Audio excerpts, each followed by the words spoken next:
First, can you tell me where and when you were born? I was born December 3rd, 1923, in the city of Grojec. Where's Grojec? Grojec is 52 kilometers from Warsaw.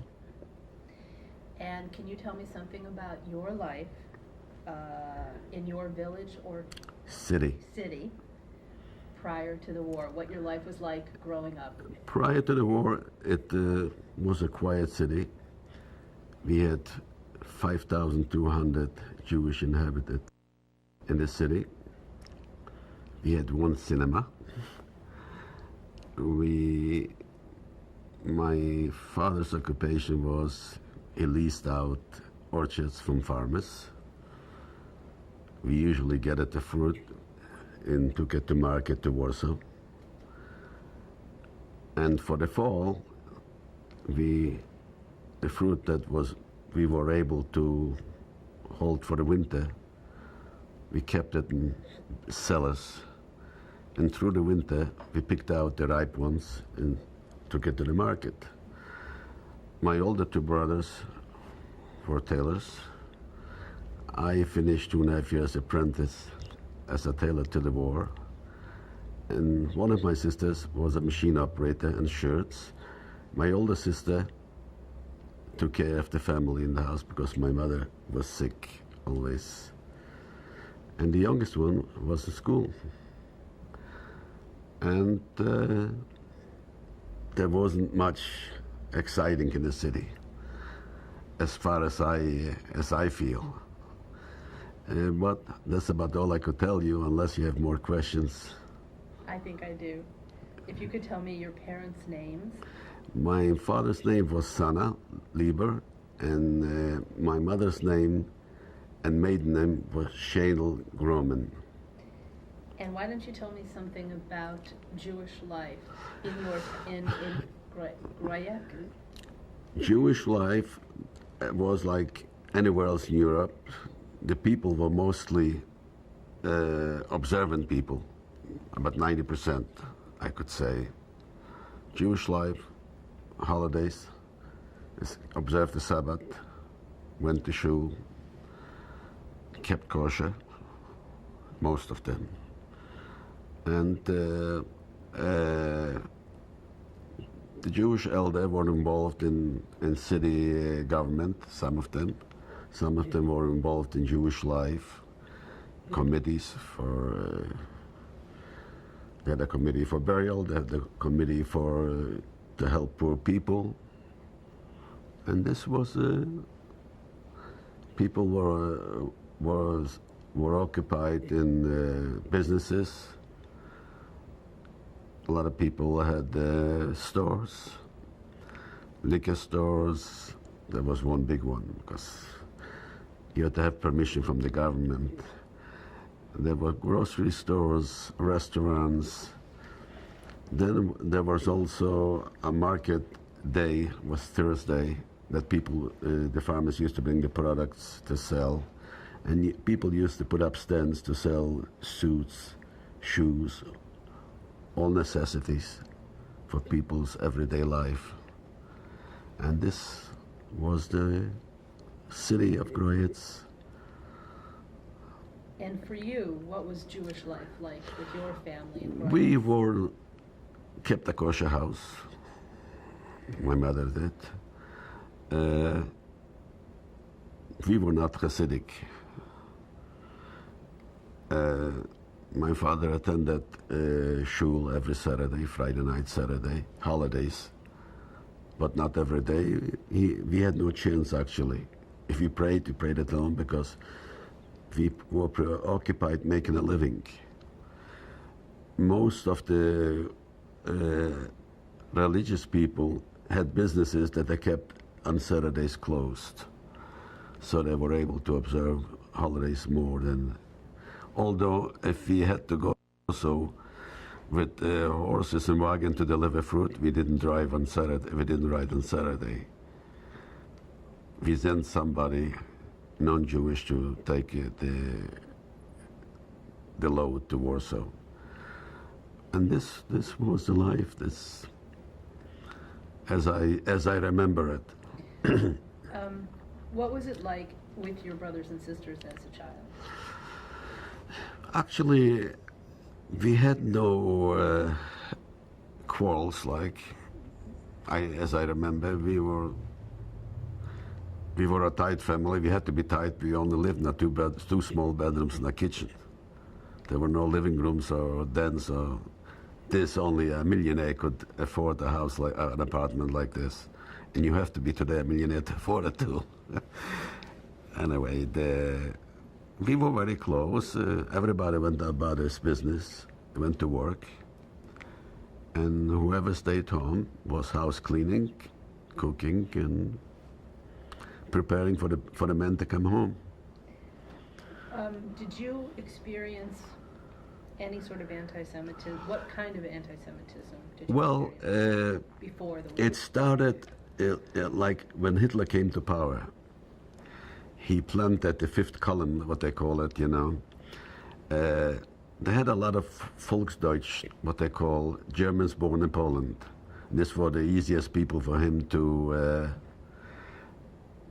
organize. And they start walking around with calling "Don't buy from Jews." This started about 1937, 36. And it was a problem. But actually in Poland there was always anti-Semitism, to be honest. And because we went to public school but separated Jewish children only. The only time when I went with Polish kids to school was evening school. It was a must. When you went to learn a trade and you dropped out before this finished 7th grades, you had to go to evening school. And you also had to belong to a military unit training. So when you called up to the army, you saved 6 months of your service. Instead of serving 2 years, you served a year and a half. So this is the only connection. It wasn't easy, but until the late 30s, before the war, you were not afraid to go out. You could have gone anywhere in the city. I was more free to go than I'm here. You see, you walked at night, there was no problem, but there were incidents, but not visible until around 1936, 1937. And in 1936, 37, you were talking about the Volksdeutsch. So can you explain to me those first signs of danger? Actually, there weren't Volksdeutsch alone. There were Polish people also that were organized in groups. You know, it's very easy to organize. Don't buy from Jews, like you saw. It happened in Germany at Kristallnacht and all the. You see, so all the European countries, as I see them now, that even you were born there, Jews lived in Greuze since the 1700s, if I'm not mistaken. I have an article here, and I have a Jewish encyclopedia. But still, they don't consider you. In the first couple hundred years, you didn't have any rights, till about 1850 or something. And then they gave people rights to own land and businesses and everything. But you always felt a stranger. As a matter of fact, I feel a stranger wherever I go. As strange as you felt then. Yeah, it's in you when you went through what I went through. It's wherever you go, unless you go to Israel, I feel free. I feel like I belong. You know, it's no hiding that. That's what it is. It's the honest truth. So when these first signs of danger, could you explain to me those first signs of danger and what went through your mind, your family's mind, and take me through that time? Well, everybody thought that it will pass, because people weren't used to it. Used to be free. You were on the market to sell stuff. Nobody bothered you, you know. But then a couple of years before the war, it started really getting pesty, you know. And I was young, and I was not involved on a market to sell, so I didn't feel but I saw it, but I didn't feel the way the people felt when they had to sell merchandise, you see. But then it was all till the war came around and the real mess came, you know. Why why don't you take me from that point forward then? Well, when the German declared war, it took him only a few days to come to our city. First, the city was bombed. Both flour mills were taken out, and my uncle got killed in the first flour mill. His name was Ishmael Schultz, and they bombed the city at random just to make chaos, you know. And then they came in. The first thing they did is take out 12 Jews that belonged to the city government and the elder and shot them in the middle of the marketplace. This was the first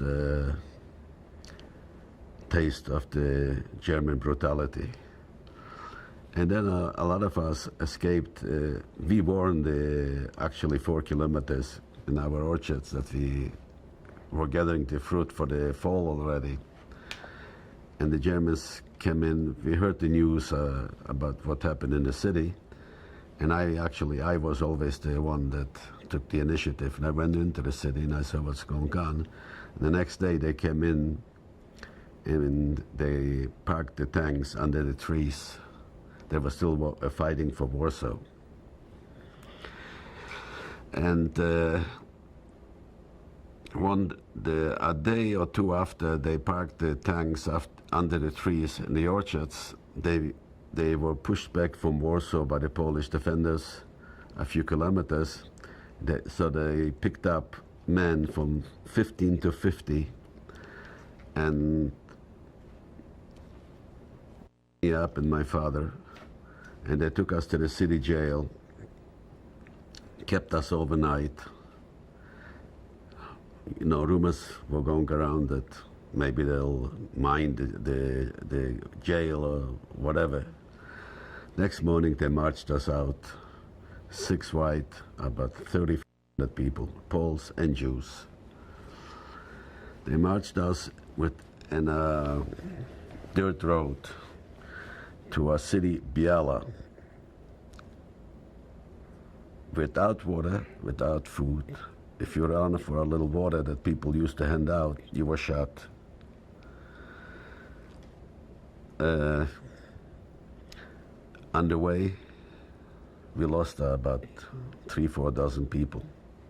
Some people couldn't walk. It was about 23 kilometers. They were riding half tracks in the front and half in the back, and we were in the middle. You know, it's easier to ride a half track than to walk. Nobody was used to walk 23 kilometers in one day unless you were in the army. We had a watchman in the city that repaired watches. He was a heavy, actually Hasidic Jew, and he couldn't keep up. They tied a chain around his waist and tied him to the half track. And they tried, he should walk, but he couldn't, so he fell. And that's how he died, by pulling him on the ground. They made pictures and were laughing, the Germans, you know. And eventually we came into a big ranch. They took us into a big ranch. And they told us to sit down on our legs, the same way we marched, to sit on 4 width. And they brought us some ice, because they were afraid if they give us water, we could all get sick. So they brought us pieces of ice to everybody, no food. And all of a sudden we heard some firing, light machine gun fire. You know, everything was new. I never heard in my life shooting from a machine gun. And the rumors was going around that they shot 4 people that tried to escape. See, everybody knew around the surroundings, 22 kilometers from the city. So they shot, 4 people were shot, 4 they brought back. They put up a gallows, and we had to see them hang, all of them, 4. This was my first experience as a 15-year-old boy. And next, we stayed overnight, just sitting like this a whole night. In the morning, we got a slice of bread and a little bit of black coffee. bread that was left over from the Polish army. It was stale. And they marched us also the same distance probably from Biala to Rava Mazowiecki. We came to Rava, it was getting dark. They pushed us in a church that probably could take 500 people. They pushed in 3,000 because we lost on the way a lot of people. The group was getting smaller. So the same rumor started, they're going to mine it, they're going to burn it. It was so hot and there was no place to move. You stayed like sardines, you know, that we took a chance, we broke windows in the church to get some air. And it was the same story, the stench, you know, no facilities. Next morning, they marched us out of Rava. We went through the city of Lodz. We went through the city of Stuńska Wola until we arrived to the city of Sieradz. And at Sieradz, Sieradz was the biggest jail of the whole country of Poland. There's then big criminals like here, what do they call it in San Francisco? The Rock. We stayed overnight there. This is without food, just water. In the morning, they marched us out. They gave us the same Polish, a slice of bread and coffee from the Polish army left over in jail there. And they put us in cattle cars, and they took us to Breslau. This is the closest city to Poland. In Breslau, we found out that the Warsaw fell. So we saw the Red Cross. From the Red Cross, they were wearing armbands from the Red Cross. Women came and brought some fresh bread and cheese and coffee. And they told us to get out to clean out the cars. And we ate this portion of food, and they loaded us back, and they took us back to Sieradz. You want to ask a question? Well, I wanted to know, when you left Rava, yeah, and they marched you through Lodz, did they pick Jews up everywhere you went? Pardon? Were they picking more Jews up? No, okay. Only this group. Only this group, okay. They took us back. We traveled the whole night. We came back to Sieradz. They marched us out on a road. They told us that they're going to release. They're going to count off 20 people at a time and tell us to run. They're going to shoot. If somebody doesn't run fast, it'll be shot. Well, I was always marching. It's easiest way to march if you're on the first four. You set the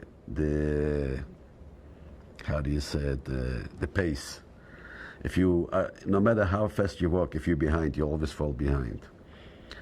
Well, that's what they said. That's what they did. They counted off 20 people, sat around, and just opened fire. A few fell.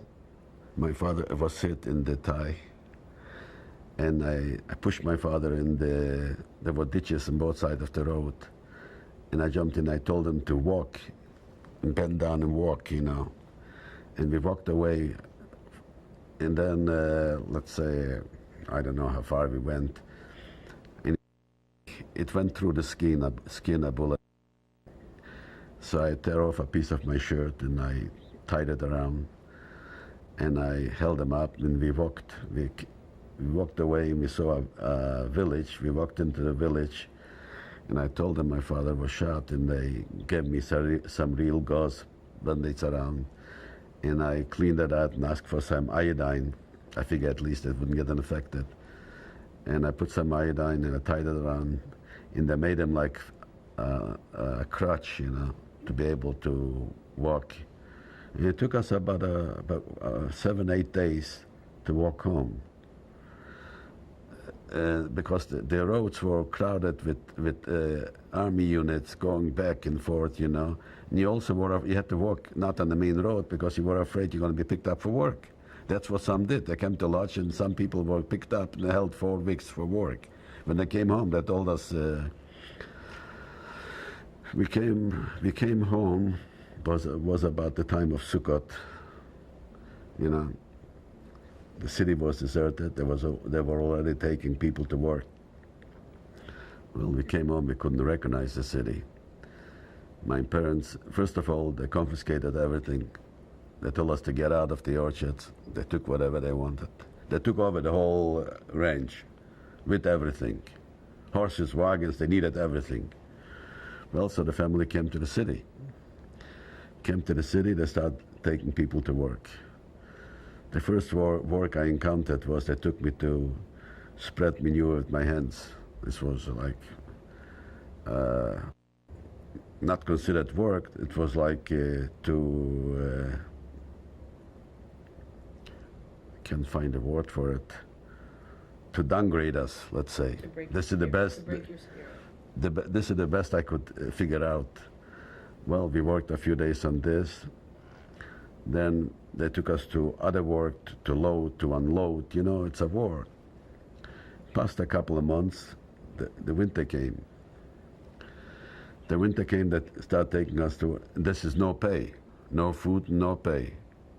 The parents used to bring us some food, cooks, they still had some, everybody had some money yet, so it lasted for a while. They took us to clean the roads. They had no plows. They had plenty of people, plenty of Jews to clean.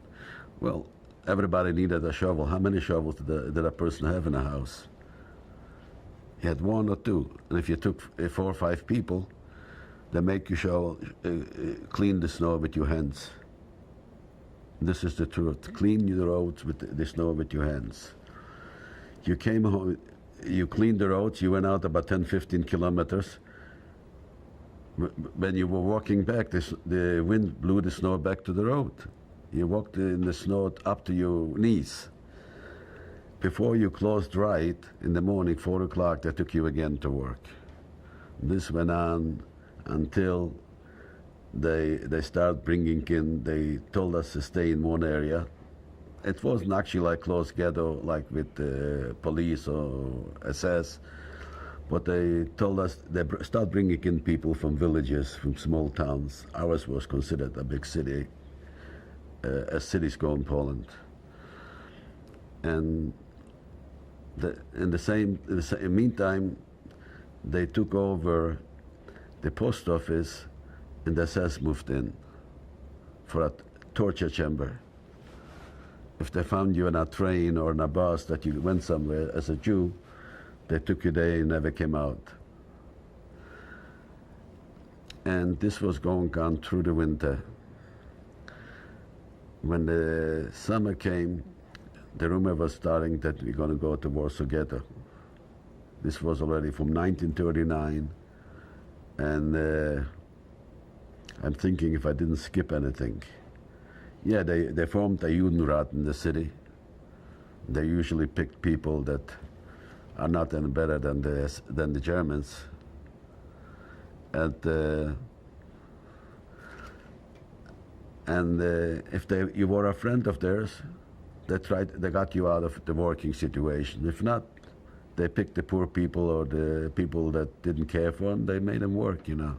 And different. You worked for the gendarmes, you worked for the SS, you worked on every place that they could spare people to go on the front, and they put people to work instead using soldiers. Well, this was going on, like I said, till in the meantime the Warsaw Ghetto was formed, and they started putting people from all over. And we were told we're going to move to the Warsaw Ghetto. This was beginning of 1940. And they told us to prepare.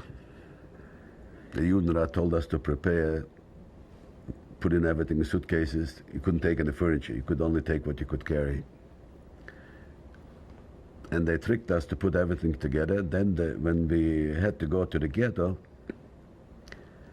they took us into this office where the SS was staying. They took everything away, beat the hell out of us. and told us to go. When we came into the Warsaw Ghetto, we were already beaten, like downtrodden, you know. And we came into the ghetto, you saw already people dying in the street. It was not a nice picture, you know. If you put 500,000 people in a ghetto and you don't give them, people that went to work, they took commandos, they called a commando, they took 200 people. They marched them out so at least they got food where they worked on the airfield, building airfields, unloading on the train loads, you know, with ammunition, all kinds of things. And the people that were in the ghetto, what can you do? Yeah, there's no work. The only rations they gave you, even a child couldn't survive. When we came into the ghetto, there was no apartments. We moved in with another family, a couple had a small child, about 4 or 5-year-old child. My mother was still kosher. Those people were already a long time in the ghetto. They were cooking already whatever they could get. So my mother used to put in like a bowl. It shouldn't splash from the other side to her side of the stove, you know. But after a few months, it didn't work, you know. We were all the same on the same boat, you know. And there was nothing to do. We tried to get out to work outside the ghetto maybe. And then you needed some preferential treatment from groups, you know. Or they always did somebody for somebody they knew or they were close to.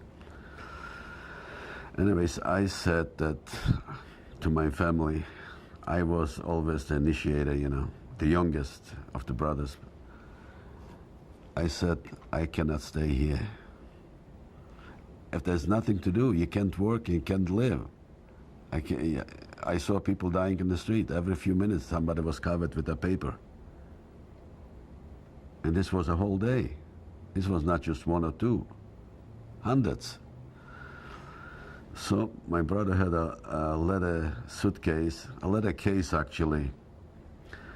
He went out, everybody was selling valuables that they could get a few zlotys for.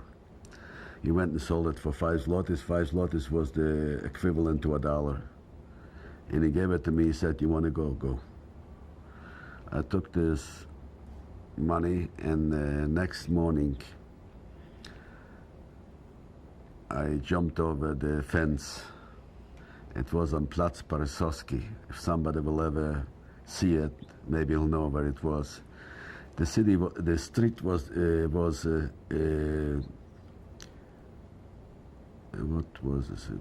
Szczęśliwiana was separated in the middle of the street. One was the ghetto on one side, and the other half was on the Polish side.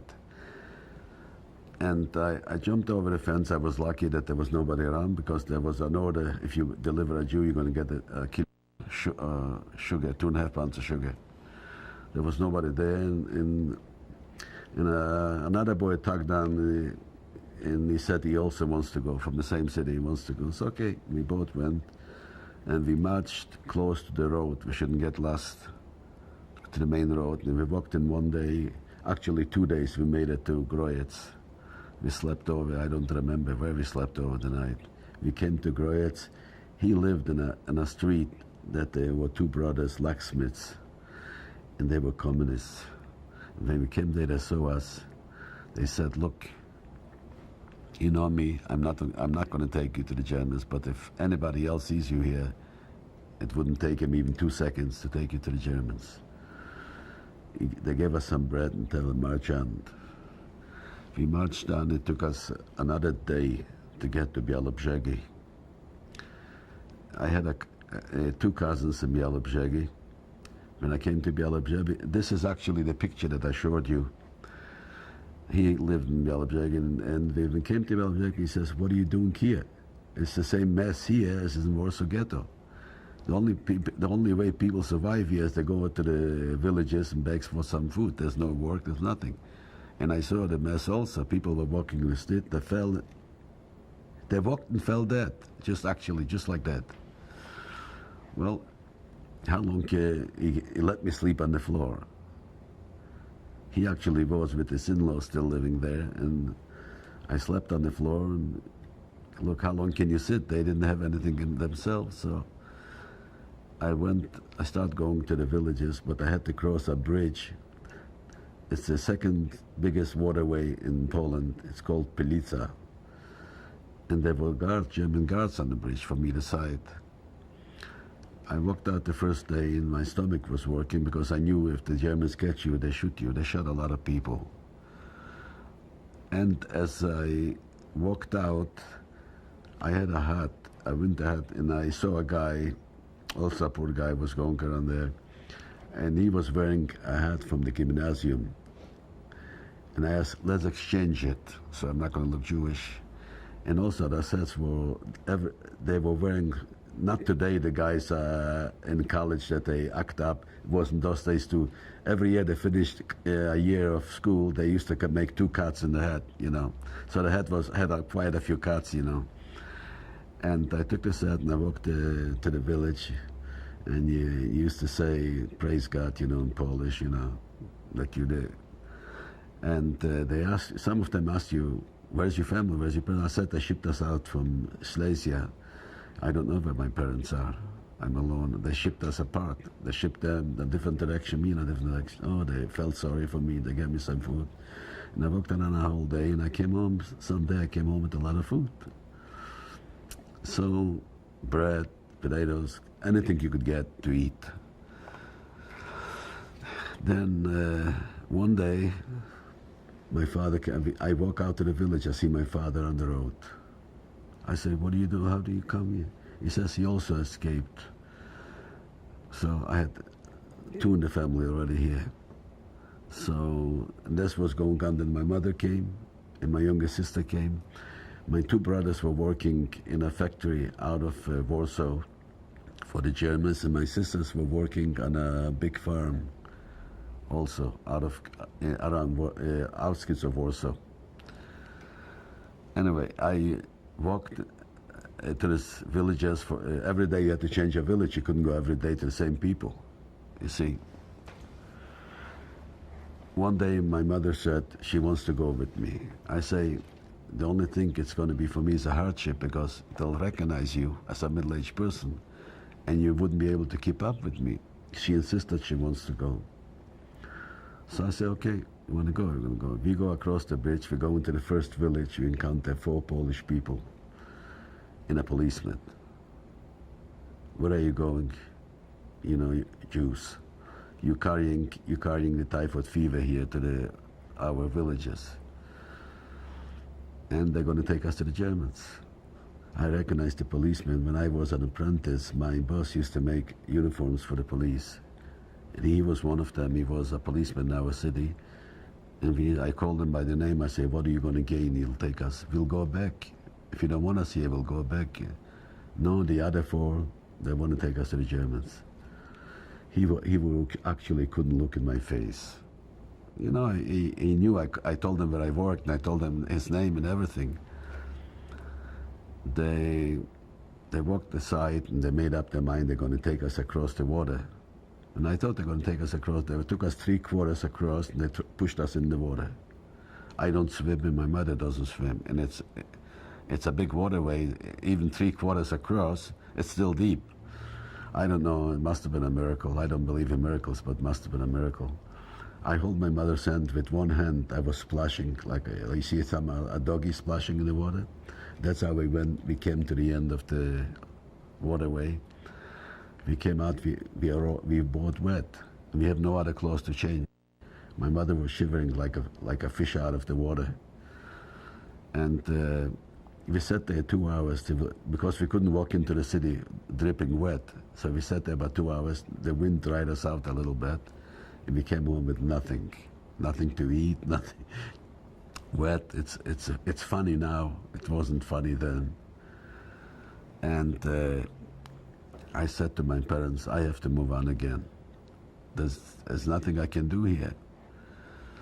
And I decided that I'll go look for some work on the farm. I came out to the first village. I went into a farm. You know, when you came in Poland, I don't know, here I've never been to a village. Lunchtime, they used to have wooden stoves. You could smell the food, the whole village, you could smell the cooking. I walked into one farm. I say, I'm hungry. I need some food. I'll work for you.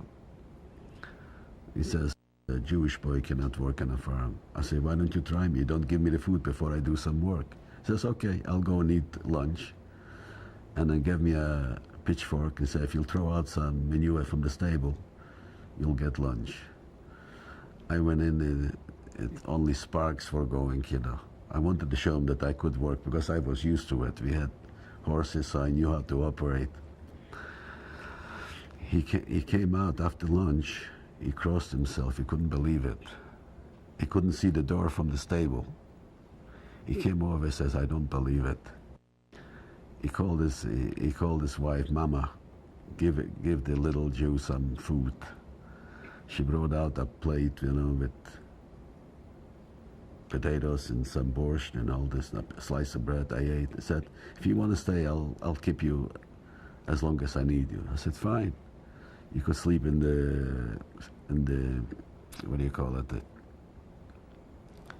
Where you keep the hay in a... In the barn. Pardon? In the silo, the barn. Yeah.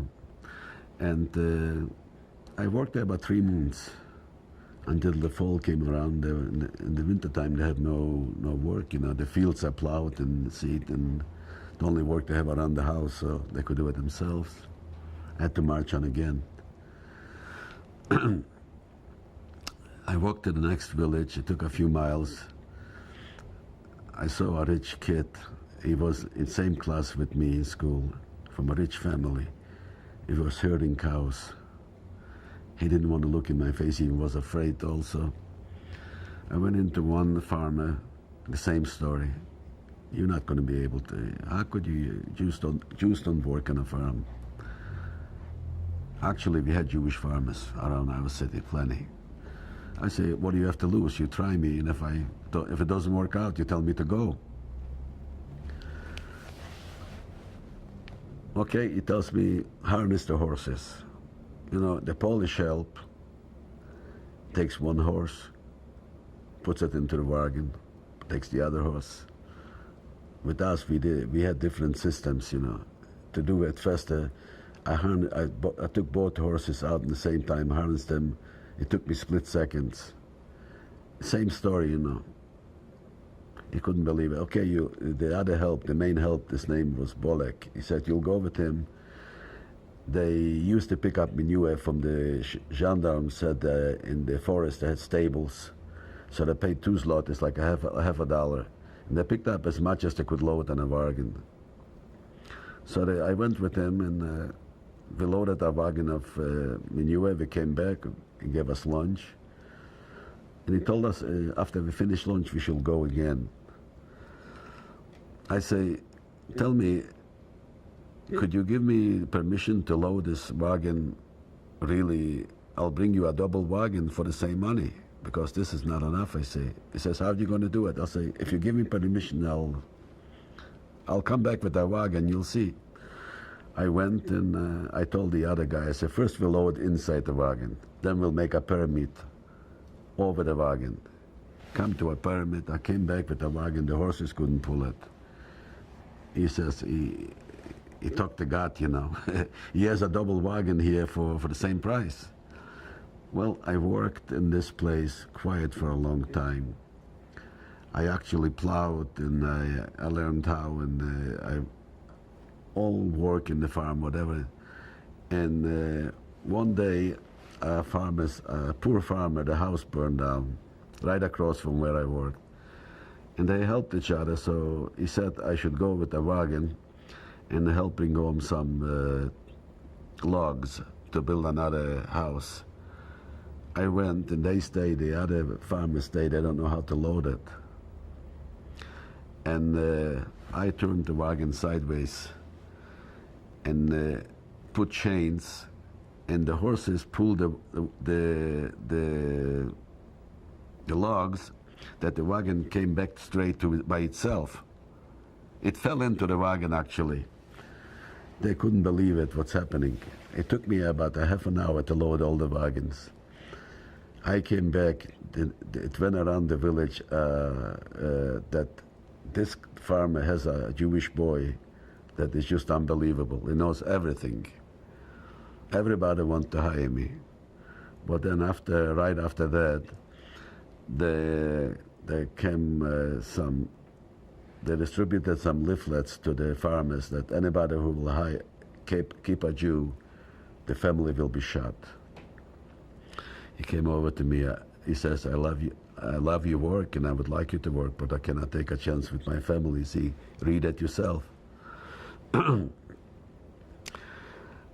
Well, I myself don't blame him, you know. I didn't blame him because he has to protect himself. Some took chances, but not very few. I left, he gave me some money, he gave me some food, a sack full of whatever edible things. And I knew my brother was working not far away on a railroad station, fixing the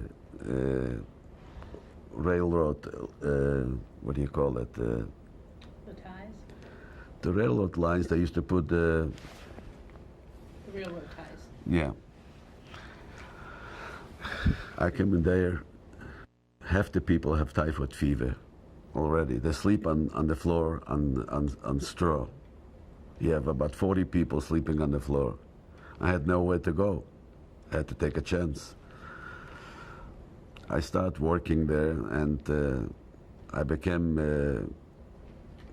a good worker. I was. Right away the Germans recognized, and they took me to be the head of the group. But every day somebody else died, you know. Well, it came to my brother. He got the typhoid fever. So I had some money from the farm yet. So I took him in. It was a few kilometers from a small town. And a farmer was going to the city of Radom. I don't know if you interviewed people, maybe heard about the city. It's a big city. And I gave the farmer some money. He took him on the wagon. He took him into Radom. And he went to the hospital. There was already a ghetto. There were so many people coming into the hospital with typhoid fever. Very few survived. He died after a couple of days.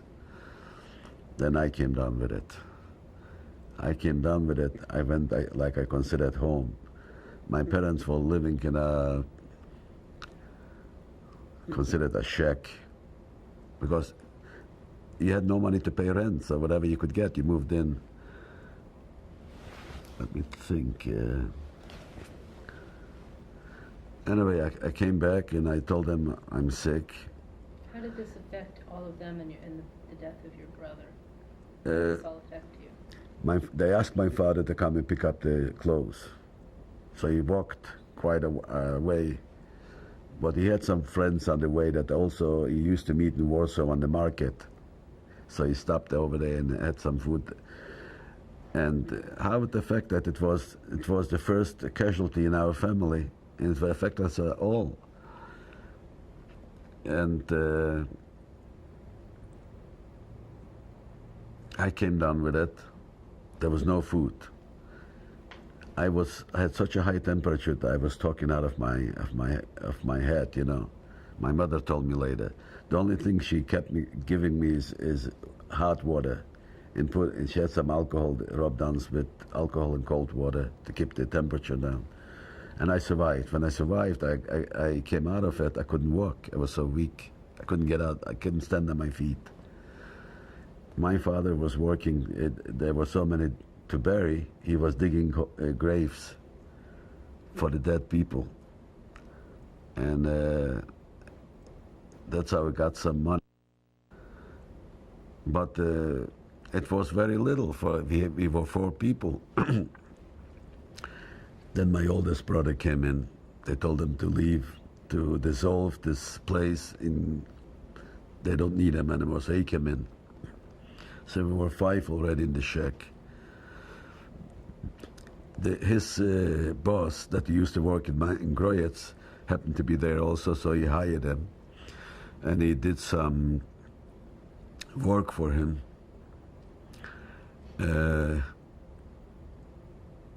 One day, he went to work, and the SS picked him up to go to work. And he says to me, I'm still working. Excuse me, take a little bit of water if you don't mind.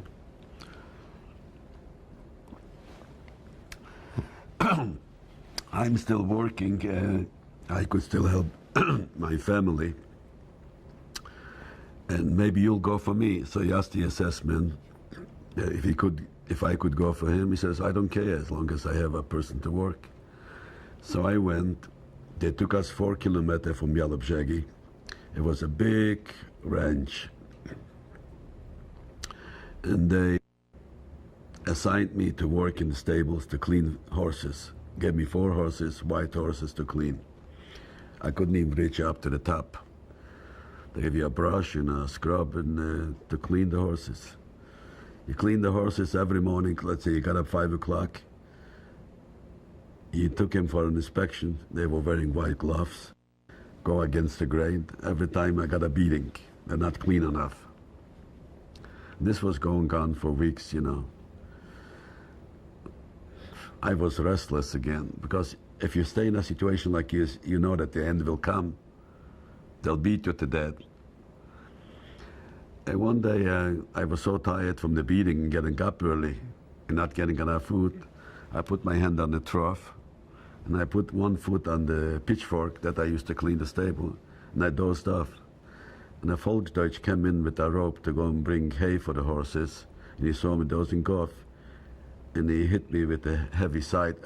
This was a cord that you harnessed horses in a heavy end, you know. He hit me over the head, and I was startled at first, and also like in a daze. Now, till I came to, he tried to hit me again, and I took the pitchfork and I put it in his belly. Yeah. And I left it there. I opened the door to the back field, and I escaped. I escaped. I came in the outskirts of the city. My mother had a cousin, he was a roofer. I walk over and I say, Shlomo, give me an armband, because without an armband, you're dead. He says, you want to tell me you are here? You know, the whole city's, every German, every SS is looking for you. The man died, the Volksdeutsch died. I said, don't give me questions and answers. If they catch me, it's too bad. Give me an armband. They gave me an armband, and I walked in the outskirts to my parents' place. They said, the SS just left. They were looking for you. I said, I'm surprised they didn't take you as hostages. My sister was there, the parents were there. And I said to my parents, I'm going back to Warsaw where my sisters are working. I have nowhere else to go. My mother says she wants to go with me. I say the same thing, like you went to the village. You're just going to hold me back, because it's 77 kilometers. It's not easy for a middle-aged woman to walk. Well, I talked her out of it. Besides, it was dangerous for me to cross the bridge. There was guards on the bridge, and they doubled the guard. I sat there, not far away. I knew a person there, and I was sitting in their house until the guard changed. While the guard changed, I went through the bridge, and I walked in to a village 4 kilometers before Groyetz that my father used to rent orchards from the guy, and I called him by the name, and I told him who I am. He says, look, he says, I know your son is son. I recognize you. You see, I have 6 people working. We just picking the grain from the fields. I could keep you only over the night. I said, that's all I need. But you have to sleep on the other side from those people, because if they know you're Jewish, they'll take you to the German like it's night now. Well, I went to sleep, and I slept through the night. 4 o'clock, he woke me up in the morning. He brought me a half of bread. They usually bake their own bread, the farmers. He said, may God be with you, in Polish. And I left, and I walked actually with usually walked next to the road, that I shouldn't get lost. Germans were marching recruits, you know, limping, you know. And I encountered an assessment in a Volksdeutsch, the biggest the biggest bastard you ever saw. To tell it even on the tape. And they're riding courses, and I ditched. They shouldn't see me. When they passed, I walked on. I didn't go into the city. I walked around it. I was afraid to walk into the city. I walked halfway to Warsaw. Almost half day. But nightfall, you have to stay somewhere. I walked in and I said the same thing, praise God in Polish, And they said you could stay overnight, and they gave me some food. And I helped them to finish off the chores in the evening. In the morning, I left, and I walked again. I had to make 25, 30 kilometers a day. I walked till the same thing.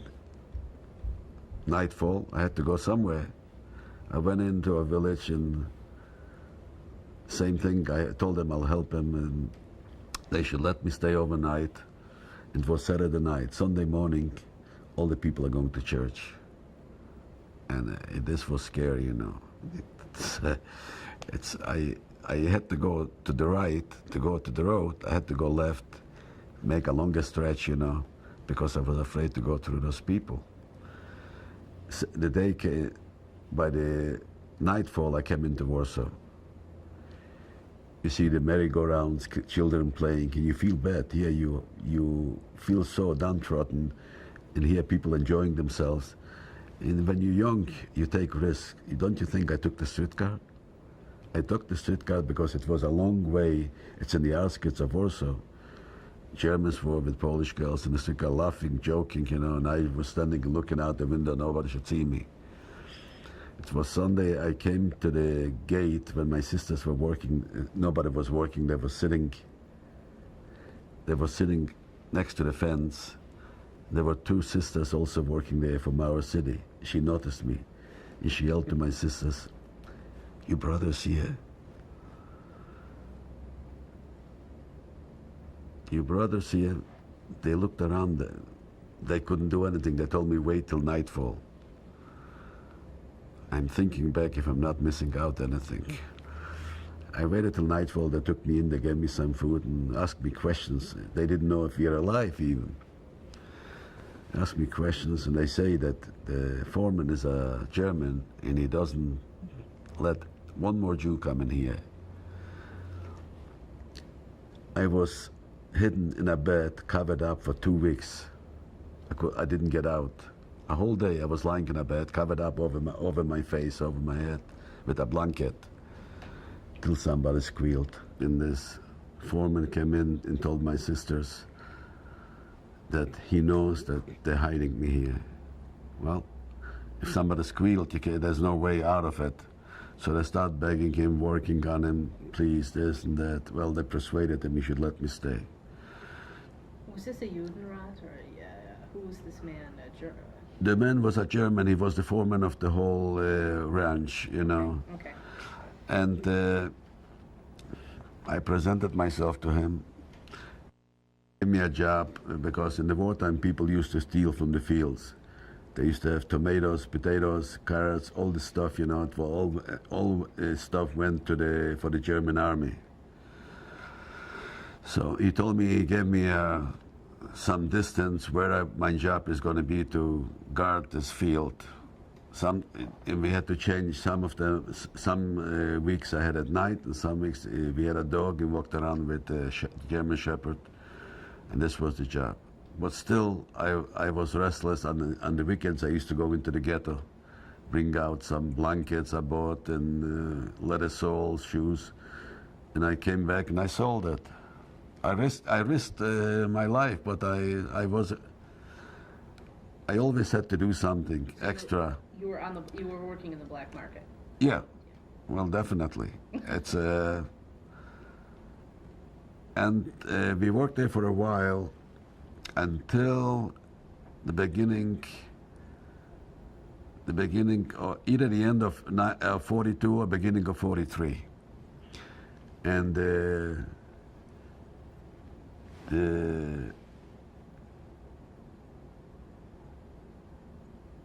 it came notice to the farm that it's going to be Judenrein. They have to ship them back to everybody to the ghetto from everywhere. And there was also on this farm there was a kibbutz. Before the war, they used to train them to go to Palestine then, and they used to teach them how to work on the farms. They trained them for the kibbutz.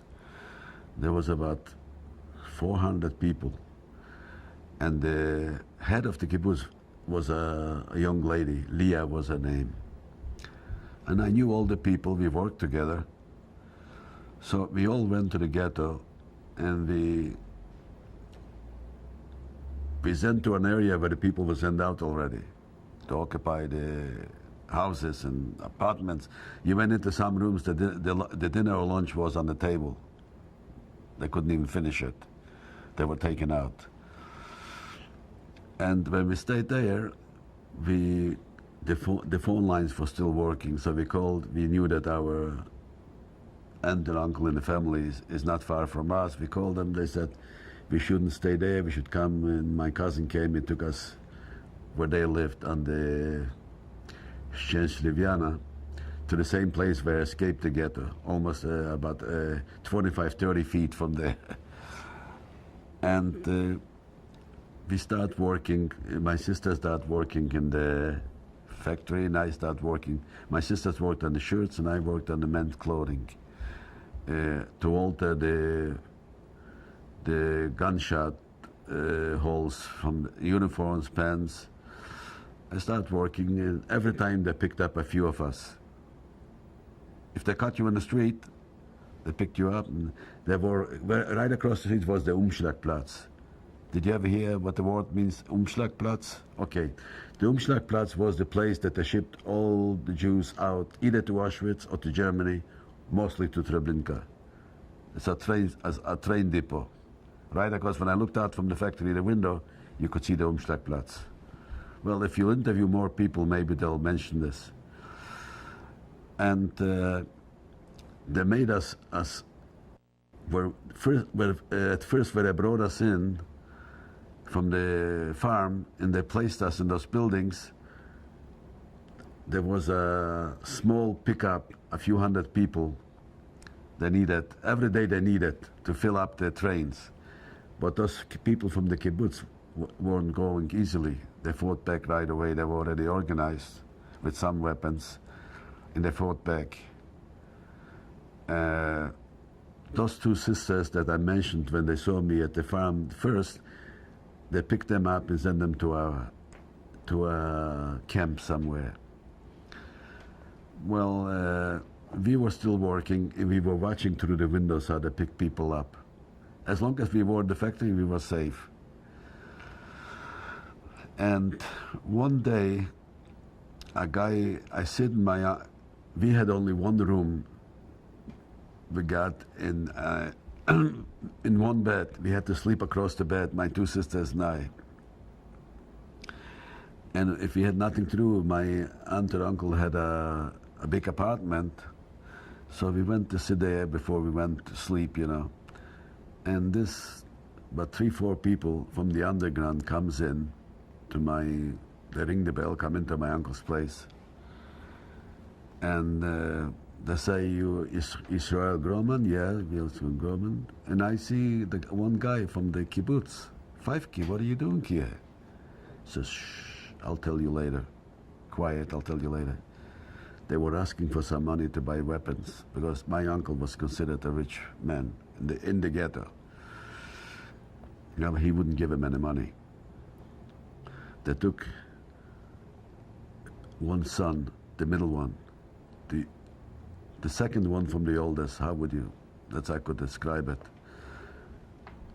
They blindfolded him, took him away for 2 weeks until he brought some money. When he came back, they asked him, where were you? He says, I don't know. I was blindfolded all the time. I don't know, but the ghetto wasn't big. The last days, the ghetto was very small. Anyway, he gave him some money. Then I met this guy in the street. I say, Feifke, what is all about this? He says, we have an underground and we're going to fight the Germans. I know we're not going to win, but we're not going to go anymore. He said, would you like to join? I say, if you'll explain to me, I will join. But he says, don't tell your sisters. This has to be a secret, because if people know, you know what's going to happen.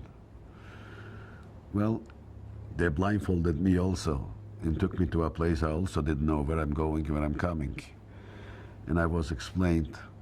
The second man to Anelevich. Did you hear about the man of Anelevich? He was the organizer of the Warsaw Ghetto Uprising.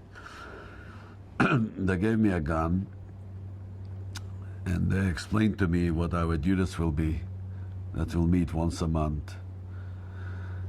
And if we need something, we could phone, not to the organization's bunker, but to a private home, and they will relay the message.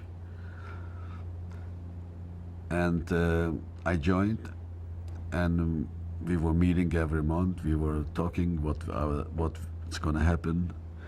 We stored gasoline for Molotov cocktails to make, and they knew where I live, so they gathered some people from the same area, about 16 of us. They said that this is your area. If the uprising comes to be, if they're going to ship us out, the first thing you have to do is burn. There was a factory that made parts for our airplanes. This is your first duty, is to break the windows, throw in a few Molotov cocktails, and this will go. Anyway, one day, first night of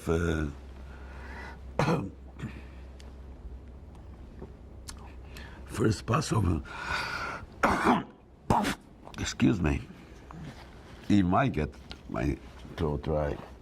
Okay. The first Passover night, first Seder, the ghetto surrounded. Ukrainians, they were in the SS also, SS, surrounded like every 10 feet, an SS with a machine gun. We knew this is it. And they called out with loudspeakers, we should get in the street. Well, nobody went out. Next day, they marched in and we opened fire. The guard was right about 10 feet from our house. We were sitting on the roof. They thought they marched in like usual, like nothing happened, you know. We opened fire. And when we opened fire, a few fell, and they backed up. They backed out of the ghetto. They backed out. In the meantime, a few of us had the order to burn this factory. They went to burn the factory went up in flames. They had to regroup, and we regrouped. And we got the orders, if tanks come in, we should throw some Molotov cocktails. Next day, a few tanks appeared at the crossing, and we threw some Molotov cocktail from the roof. 2 tanks blew up, and the Germans escaped through the hedge in fire, you know. They were wearing special suits, you know. And then the whole thing, you know, it took us probably about almost 2 weeks we were fighting. One night, we actually, all the people were sitting in a bunker. We only were fighting at night, because in the daytime we had never a chance, you see. One night, the sister of my uncle says she left. She prepared for Passover and left all the food. We could use it here. You know, they used to make fat, you know, from chicken fat and melt it, you know, and she had a whole pot there, like a cast iron pot, you know, a big one. Yeah. And Hakiva Liber, he fell on the Jordanian front in Israel. With him I went through from Treblinka all the way through to the liberation. He was liberated in a different place, 9 in a different place. And he got a passport from the Bricha from another soldier that fell, an Israeli, and that's how they got him into Israel. Why don't you take me back though to Hakiva Liber and to the ghetto? We came out, Akiva Life and I came out in the same group from Treblinka.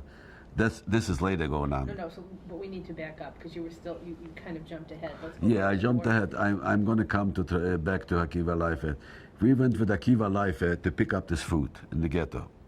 He was also on the underground with me. He was a hard-headed person, you know. He was about 3 years older than I was. We go in. We lived. The bunker was on Sheshliviana 5. We had to go to 13. But when you walked, there was cracked glass, broken glass from the windows from the shooting. We walked in socks, not in shoes, but they could hear on the other side, walking, cracking the grass. So we ran across near the wall. If they shoot, they cannot hit us, you know, unless they threw a hand grenade or something. And we walked. We went into her house and we picked up all kind of food. He put it in bags, you know, and I carried the cast iron with the fat in my hand and something in the other hand. My gun was in my waistband. And as we walk out of the door, a burst of machine gun. I remained with only the ear of the pot in my hand. I could laugh about it now. I was scared stiff, you know. And we ran across right away against the wall. We came back, and I kept the handle to show her that I had the pot, but it's not, there isn't anymore, you know. We walked across, and we came in with some food. We came into the bunker. We told her what happened. Well, as long as you're back alive, hell with the food. Then we walked out again. We wanted to silence this machine gun. We were 18, but we were always ahead of the group. He says, Akiva said, we have to go, Shlomo, we have to go. We take a couple Molotov cocktails and throw across the wall. We have to silence this machine gun. If not, we haven't got a chance to walk out of here. We went and threw a couple Molotov cocktails and we silenced them. We didn't hear them more in this area. We didn't have any shooting anymore. And then after we fought, and there was a young kid, about 13 years old, Jewish kid, that was going around and squealing to the Germans where the bunkers are. Every second building had a bunker. And he came to our bunker. And the SS came down. He said, we had a square, like, how do you call it? Before I start taping, I knew everything. It covered up the hole. You went under the foundation, covered up the hole, then you shook it a little bit, and the sand covered it that you couldn't see anything, that's something there. The lid, actually. Okay, I came to it. I have to. And he opened the lid, and he said, if you don't come out, we'll throw in a few hand grenades and you'll be buried right here. So everybody figures, as long as we're alive, we have a chance. If he throws a few hand grenades, that's all gone. So we all came out. They put us against the wall, put a half track with a machine gun, and we figured, that's it. They didn't kill us inside, they'll give us. And we stood about a half an hour against the wall, and they looked all over for others. There was one old man. There was a couple in the bunker. They came for Israel from a visit from Palestine then, and they got trapped in the war with a beautiful little girl, about 7, 8 years old. She came to visit this old man, the father, and this, I don't know what his name was, Stroop, or the head of the SS in the ghetto. I think it was Stroop, the name. I'm not sure.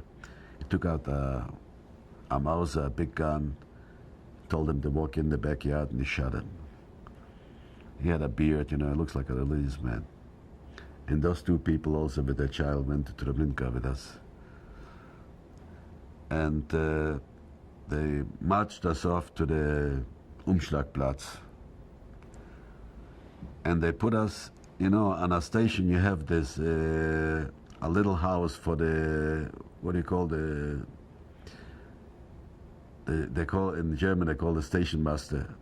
The kiosk or where you purchased the tickets? No, not that. There's a room where they direct the traffic for shifting the tracks.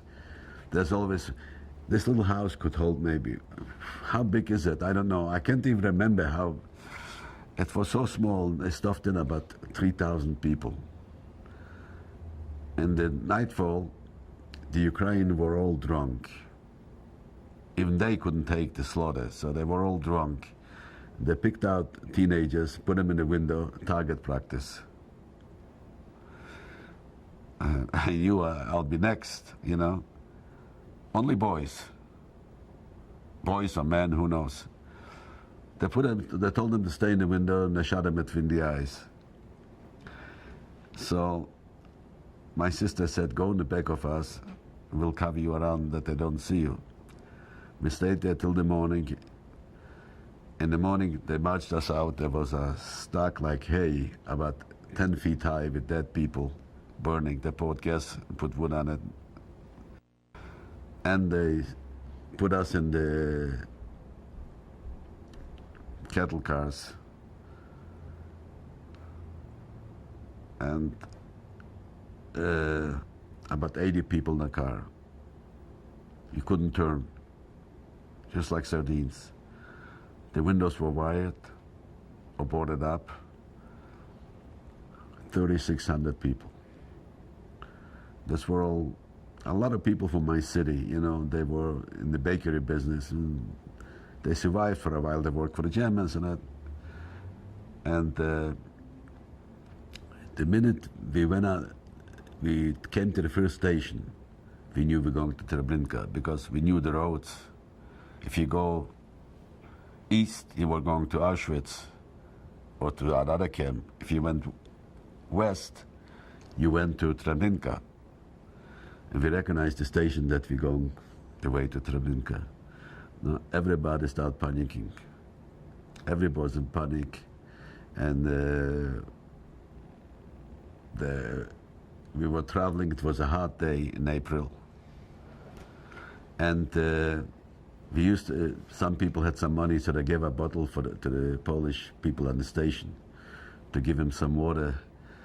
And they threw away the bottle. They said, you don't need any water. You're going to your death anyway. They used to make, this was used to be the sign, you know. And we traveled the whole day. People were getting off their mind. My cousin, Madeleine, she's right on the picture there, cried to her father, I want to live. And her father called out, Shema Yisrael, you know. He was out of his mind. One person stuck his head out the window, he was shot through the throat. He was lying and mourning on the floor. People didn't even notice, didn't pay attention even to it. Well, we stayed, we traveled the whole day, we came in like at dusk, we came into Treblinka. We came into Treblinka, the whole train couldn't go in. They had 2 rails, so they shifted a half a load, half the cars in first, and the other half was on the other side. And the minute we came in, we heard the shouts with dogs, rouse, rouse, rouse, you know. They panicked the people that they didn't know what's doing with them. And I observed already there was eyes were going all over. I saw a chain fence. I have to think about the words because my mind is going like a record. Grown through with shrubbery all around. Rouse, they had the goal yet. People were so stupid. Not stupid, they were beaten down that they said give away all the valuables. There were some Jewish people working there in the camp. They walked around with blankets to throw in the valuables. I'm still laughing. Then my uncle had enough money to give away, but for guns he didn't want to give. And when I left the car, my sisters were actually walking like in a daze. They didn't walk a straight line. You see, you know, if you know you're going to your death, you'll be dead in a short time. I saw a line forming on the other side. They walked They said to go in there, ausziehen. If you learn German, you learn a few words. Ausziehen. You heard the shouts, ausziehen. This was behind the chain link fence. I stayed in line. They picked out 500 young men. We were told we're going to go and clean the Warsaw Ghetto. There were dead people, dead soldiers, and also a lot of rats running around. Well, we stayed there about 2 hours till they cleaned out the cars. You didn't hear a sound anymore. 3,100 people. It took about 2 hours to get rid of them in the gas chamber. See, now I'm getting a little bit, gets to me. And they put us back in the cars. In the morning, we came in from Treblinka back to Lublin. City of Lublin, it's very close to Majdanek.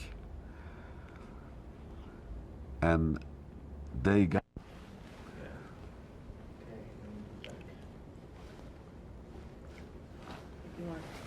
No, it's okay. No, we're ready. He's ready.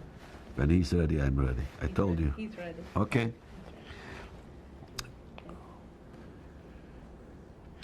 We came into Lublin. We were told that they already have... The Germans also make mistakes. If not, God forbid, they would have won the war if they wouldn't make mistakes. We were told that the ghetto has already 500 Greek Jews cleaning. So they'll send us into Majdanek. Not that we came into Majdanek. It was not a camp, it was a torture chamber, the whole camp. They also had a gas chamber. There were fields, there were 1, 2, 3, 4, as I remember. I don't know if there was a 5 also. They call it a field. Second field, they called Canada, because the people worked to assort the clothes that came in from all the gas chambers, from the people, and they assorted it. So they found money, all kind of jewelry, you know. People took it. They were told they're going to work. They found francs that people came from France. Transports. I was sent to the third field. I came in and we sent into horse barracks. Nothing, no beds, no nothing, just straw sacks on the floor. At night time, in the morning you stuck them up against the wall, and at night time you pulled them down. It was not yours, whatever you picked. And you slept on a straw sack on the floor. In the morning they called, what are they called? They called us on the field and tried to explain this is not a paradise, and I knew already it's not paradise. We're going to go to work. What was the work? First of all, we got a slice of bread and coffee. Then we marched out. There were capos. Let me think. There were capos. I'll come back. Certain words I forget, but they're not very important. We picked out a group, and they take us outside the camp. We carried stones in the morning from one side of the field to the other side. After lunch, you took the same stones, you brought them back to the same place you picked them up. But this was not all. There was a capo, he was so tall, probably till the ceiling here. A murderer. I don't know if he was Jew. Till today, I don't know what nationality he was. He had a club, like a baseball club. He was hitting blue murder, you know. Everybody got a beating. And some people said it was better Treblinka already than this work. Then it was torture. And he had another murderess thing he had, that they kicked a person in the groin. They picked out a person, kicked him in the groin. When he bent down, he fell. He put his foot on the throat and choked him to death. This was 4 before lunch and 4 after lunch. This was going on for about a week. And I knew he picks on young men. He wanted to show probably that he's stronger than we were. We were all strong, but one day I said, in the meantime, Hakiva Liber got himself a job cleaning the college Stubendienst in German, working in the barrack and giving out the food, cutting the bread. So I said, Akiva, you have to take me out of this commando. You have to take me into work something, because it could be any day now or any hour if I go. He says, you know something? Give away the bread. I'll give you more soup. Give away the bread to somebody else and change to go on this commando. I talked to some guys and one accepted it. I'll give him my bread, daily bread, and he'll take this commando, and I'll take his. I'll go to another group. Well, he went for me, and I took another group. What was my group? They tried to break in shoes for the front line, for the soldiers. New shoes, no socks. The feet were bleeding. And besides this, if you were tall, they hit you over the head with a stick that they could kill you. And you walked the whole day. Could you imagine walking around a whole day? And one day I said, no, they're not going to kill me this way. I got out of the line and I hid on the barrack a whole day. When the group that came to go in to eat to the barracks, I came out. As the people were giving out the bread, they were ahead of the barrack. They always could cut a thinner slice. And when they cut thinner slices, they had half a bread left over. And you couldn't say anything. Who are you going to talk to? Well, I was hiding under the barrack, and I came across wrapped a bread and a half in a big handkerchief, like women used to wear on their heads, you know. I figure if I'm sitting here, I might as well have a meal. I ate up a half a bread, and we went to sleep. Next morning, this guy was walking around like a poisoned rat, you know. He wanted to find out who took this bread. See, it's very hard to steal from a thief, you know. He's very upset. And we walked around for another few days, breaking in those shoes. In the meantime, Akiva Liber talked to the people inside. He took me into the Stubendienst. I cleaned the pots that they delivered the food, and I put up, I straightened out the straw sacks against the wall when the people left. Well, at least I didn't have to go march again. But one Sunday, as I'm putting the straw sacks, I stuck him up against the wall. They were going up so high against the roof, against the ceiling inside, because there were a couple hundred people in the barrack. An assessment comes in with a new whip. You could see it's new, it's not broken in yet. And drunk. And the foreman of the barrack says, I used to call out, Achtung. You know what Achtung means? Okay. Everybody stood up. I couldn't stand up because I was right against the ceiling. He calls me down, komm mal hier. Hast du gehört, Achtung? I say, yes. Ich habe gehört, the Achtung, but I couldn't get up because I was against the ceiling. Sag, Schweinehund, komm mal hier. He took me down. He told the one guy from the barrack, he put my head between his knees, and he gave me 25. With his he broke in the new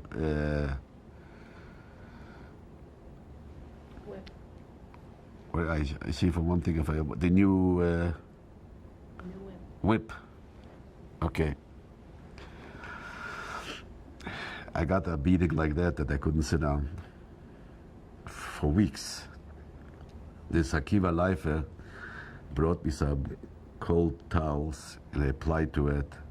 You'll excuse my expression, my behind was cut like with a knife. And after a couple of weeks, I improved, but still no sitting. I was standing up continuously. They came from Skaržisko to pick up a few hundred people to the ammunition factory. See, I have to back up. I have to back up because when I came, I have to back up, come back to the ghetto, if you don't mind. While we were fighting, we got orders to take out young people to the forest, to ship out. We shipped them and they went through the sewer. And on the other side, people were waiting, took them away. The first shipment was 40 young people, girls and boys. The second shipment, somebody squealed, either from the other side, I suppose from the other side, and they were waiting for us. First I put in tear gas. If we make it in there, tear gas mixing with the sewer stuff, nausea. We were caught in crossfire. I was wounded twice. Once, I still have a mark, the skin, like a burn on the skin. And the other one, I was got my shoulder. About 10 people died, and we all backed out. We opened fire also, and about 10 people died. And now I'm going to come back to Majdanek. When I came into Majdanek, I had my bullet must have come from far away, and it was stuck in my shoulder. And I asked if there are any doctors. He said, doctors, butchers. They called in, 2 guys came in, they told me to lie down on the table and move out. Where the bullet was, to move out of the table, I don't know what they cut it, a razor blade or a knife. They cut it open and the lead fell in the glass. But it was already infected, you know.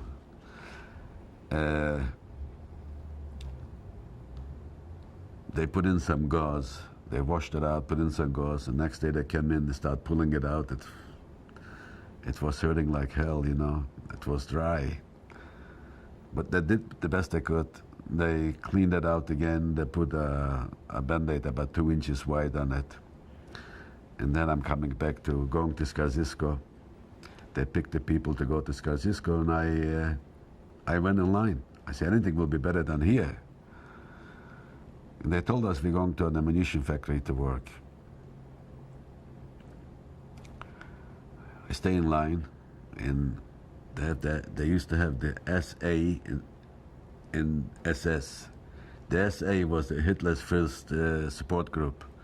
They were the SA. A tall guy about 7 feet. His name was Seidel. Still remember the name. And everybody stays in line to go through. The doctor, I told you to undress till the waistline. And I was afraid. I'm a wounded man. I cannot pass the selection. They call it selection. I put my shirt on my shoulder. He comes over to me. He says, Schlawine, wat hast du da? Schlawine is like a bad person. He already caught me. I took off the shirt, that's all. Was ist das? So I told them they picked a group out to go and load ammunition to the front line in crates. And a crate fell on me and I scratched my shoulder. Warum hast du nicht gesagt das? I said, if I would come to the doctor, they would ask me. I would tell him, I'm not in line at the doctor's place yet. He takes me by the shoulder, takes me over to the doctor. He says, pass him. Pass me, so, and okay, I was already lucky. I passed because it was left, right, left, right. You went left, you were in the gas chamber. They put us the same day. They gave us a double portion of bread, and they put us in the cars, and we traveled half a day and a night. Also pretty crowded. And my shoulder was pinching, you know. The job wasn't done right. I did the best I can without any medication. We came at the station in Skaržisko. 5 people worked at the station fixing the rails. And I saw two boys, 2 brothers from my city. They tell me, Shlomo, see that you go on work A. There's A, B, and C. They used to call it A, B, and C. If you're learning French, you must know it's a little bit different than English. I say, what choice do I have? I cannot ask where to go. He says, well, try. This guy comes over, this idol comes over.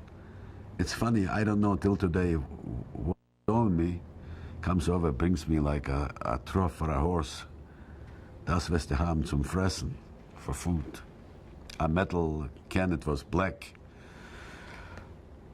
And he says, du wirst arbeiten in der Harterei. I didn't know what a Harterei is. It's a place where you harden steel to push out the shell, the howitzers. I asked the guys there, they were coming closer a little bit. They were without a guard, 5 people. What did he say? What did he say? I tell him I'm going to work in the Harterei. He says, good, it's America. The other people, they went on B, they used to work on, they called it trottil. It's a powder to put in the shells that you get yellow inside and outside in 2 days. Because the Polish people used to get masks. They worked with masks. The Jews didn't get anything. So when it came to the people that came with us, they didn't have showers, they had to come to. It was 2 kilometers from the other work. When they came, we couldn't believe it. They were all yellow like canaries. And when they tell you, if somebody told you he's going to die tonight, he didn't live till the morning. They knew that they're going to die. Well, I came into this. They had barracks across from the ammunition factory. I met a lot of people from my city, a lot. How many? 20, 30. I called it a lot because I didn't see so many in a long time. And we slept on bunks, 4 bunks up. High. I was assigned a bunk, you know, and I was asking Karan about the situation. It is a working camp. It's not a dead camp, but you have to be careful what you do. Next day they took me to work and showed me what I'm going to do. Every piece of steel came with a sheet, and it told you how high the temperature should be, and what kind of material it should be cooled. You cool it in oil, you cool it in salt water, or in a wax. So you took it on a chain, you took it to the proper place. So I read it, and after a day I went to work. You wear gloves till here, long gloves up to the shoulders, because it was 1300 degrees. I know when you open it, you couldn't. And you had to be careful, because if it took a second longer, when the temperature came to about, then it formed a skin, and it wasn't good anymore. Just a little skin, it wasn't good. Has to be precise. Then I worked a few weeks, and the food was lousy. And the Polish people used to get better soup with meat. And in the wartime, every one of those people had a little ground around the houses where they lived. They used to get up very early and plant all kind of potatoes. Who knows what they planted there? Food for the winter. I say, my work, I put in, let's say, 2-3 pieces. The oven had to wait a half an hour till it really heated up. And I had plenty of time. There were 3 ovens. I say, why don't you let me work for you? You'll bring me some bread and I'll work for you. I could do your work and you'll sleep. When the meister will come in, the boss will come in, I'll wake you up. I'll give you a signal. He says, fine. I did work for 3. Everybody brought me some bread and they gave me their soup. This kept me on my feet.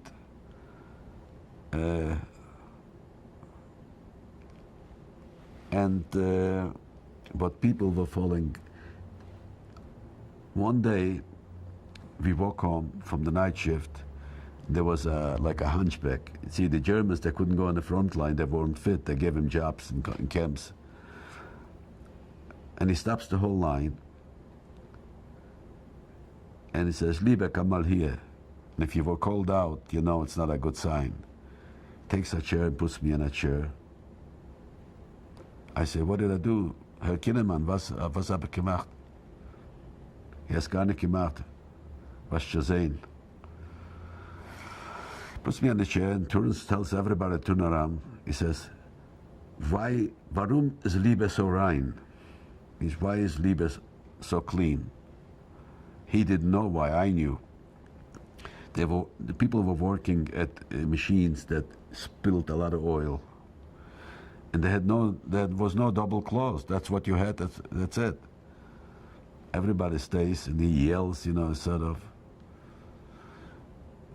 And I didn't want to tell anything. I thank God that's the only thing he's going to do, is show him how clean I am. Because the SS used to come and take away beautiful girls and never showed up again. Never came back.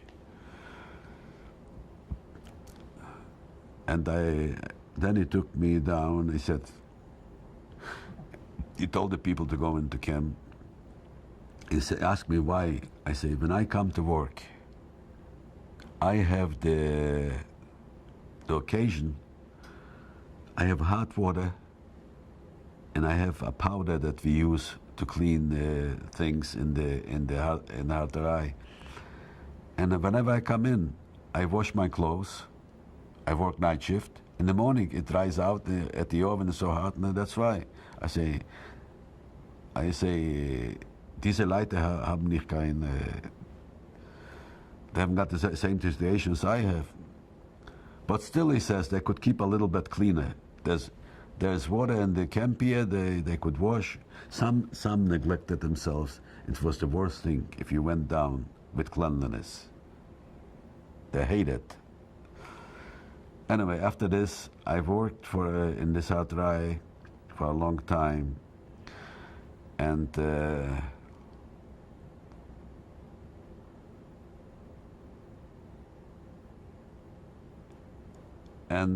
till we had to, the Russians came 10 kilometers from this factory. And they said, it came an order, it's like a tornado hit them, to pack everything, pack the machines. We are moving out to Częstochowa. Częstochowa, how far that's going to take the Russian to come to Częstochowa? But they tried. They didn't believe that the end is coming. Okay, we packed everything, we packed in, and then the Russians came closer, they said, Laus machen, schnell. They put us in trains, they shipped us out to Częstochowa. We came to Częstochowa, there's an empty lofts. Nothing. Nowhere to sleep. They put some straw on the cement where we sleep. There were 3 places in Częstochowa from the same factory, ammunition factory. There were old factories that they put people in to fill it in 2 factories. Our people they brought in, we had to build a new one. They brought in the machinery and build up a new factory. In meantime, to them, food was the least they were worried about for us. They could always supply other people, you know.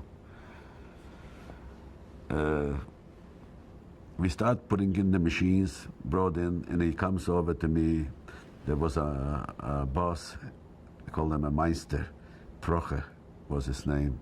See how I remember 50 years? And they brought in, from Skaržisko, they brought in a diesel locomotive that took the cars to the station, to the factory, emptied out, and brought full load again. And there was a crane, not like we have the cranes here now, a crane that went across the rails in that load. If you had to unload, there was a factory that made materials. If they had a load, there was a hook, you could move back and forth unload. And he says to me, he made me for a partner. Was sollen wir machen? He takes me, what will we do, you know? Like I would own a machine, you know. The crane could take down, let's say, a ton. The locomotive weighed 2 tons. What are you doing? And I say, you know what, Mr. Proche? If you're not going to shoot me, if this crane breaks, I'll take it on my own. He says, Schlawiner, he says, do it. We have no way out. We have to unload. We have so many cars waiting to unload. I say, give me 4 people. And he gives me 4 people. I'll pick the people. I picked 4 people. I say, you go in the front. If I raise the locomotive 2-3 inches, you pull the flat car away, and I'm going to lower it. We pick up the locomotive. It hangs sideways. They didn't connect the chains right. So we lowered again to the flat car and we straightened it out a little bit. I told them how to do it. I picked this locomotive up and the crane started squeaking. I figure any minute now. There was a wheel. I turned slowly up to pick it up. And I picked up about 2-3 inches and I say, you guys pull it. And this guy was sweating more than me. And I let down the locomotive and I told them to push it in the right place to lower it on the rail. We put it down. From that day on, he brought me every day 2 slices of bread, about an inch thick, the 2 slices, and a couple cigarettes. And we started bringing in the guys that worked in Skaržisko on this locomotive were there, and they right away went on this locomotive, started switching the cars, bringing in loaded cars to unload, and the empties out to the station back. And we worked on this, but I worked mostly on the outside. And we worked there for quite a while, till about 1940, end of 1944 or beginning 45. And the same thing happened like in Skaržisko. How long does it take to go through Poland? If you go forward, just like the Germans went into Russia, when you're going with power, it's moving ahead. We could hear the Russians had, they called katyushas, like an artillery that like missiles. You put them in tubes, like about 24, but they were whistling like a terrible noise they made that you get scared before they hit the ground. And we were already encountering these missiles coming into the city. And the same thing, raus, schnell.